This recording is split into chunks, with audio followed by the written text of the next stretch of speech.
So I was going to bring notes up here, but I'm just going to talk from the heart. So I appreciate you. I think why this is so dope of a moment is because, just like me and Pops talked about, this is one goal that I don't think you set going into your career.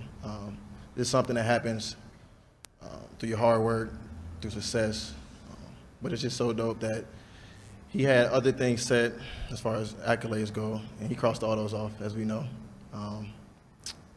From the All-Star appearances to the championships to all that, but to achieve something that wasn't necessarily set in mind is something special. So I'm not here to talk about the accolades necessarily, but more so the man that is behind the statue that you guys are gonna see.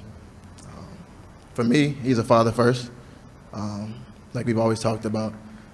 Absolutely, father first. No, but I think that goes over a lot of people's heads sometimes. No matter how that may get misconstrued, I can tell you firsthand from many different examples. Starting with some of my favorite, some memorable ones.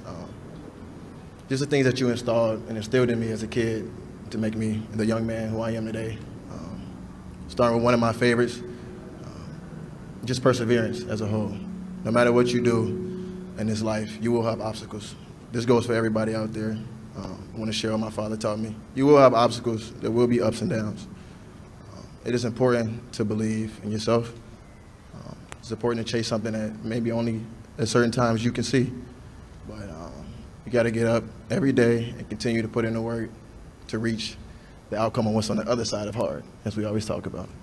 And just obviously me entering my journey, being able to watch you firsthand since I had cornrows and we was at the apartment in Arquette days.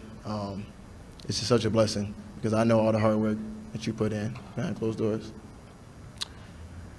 Another story I kind of want to give to you guys. I don't know if, well, you'll know, but we'll never really talk about this story too much. It was after a game, and I know I didn't really play to the best of my ability, let's say, and I was hanging my head low.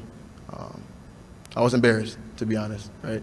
And that was a moment that you looked at me. Obviously, acting was wrong, and you gave me a hug. We didn't talk about the game. We didn't talk about accolades. We didn't talk about stats. You sat there, and you showed me what it is to be a loving father before anything. And I think ever since that day is when I really felt comfortable in myself, obviously on the court, but also as a man off the court. You gave me that confidence, and just such a simple moment that may go over people's heads, but like we always talk about, you are such a moment guy. You know, so I know there's a lot of naysayers, and there's going to be that, but there's not been one person who came up to me and has something bad to say about a moment that you've had with them. You cherish those moments. You've taught me and my brothers and loved ones around how it's important for us to cherish those moments as well. So thank you. Before I finish, I want to give one more. Basically, it's an analogy that my pops taught me, and I go about it every day. I want you guys to take it with you. Parents, teach it to your kids if you haven't, but enjoy the traffic. Whatever you do, enjoy traffic.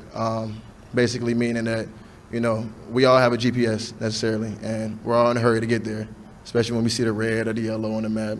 It's blocking us, and we're going to be late. But sometimes you got to sit there and enjoy the traffic. You know, my dad likes to say, turn the volume down and just be at peace with what's going on in the moment. Stay present. Stay focused, and I appreciate you for teaching me that. Obviously, on my journey, I continue to take it day by day, do my part. Hopefully, that translates to continue your legacy. Love you, Pops. Thank you, Zaire Wade.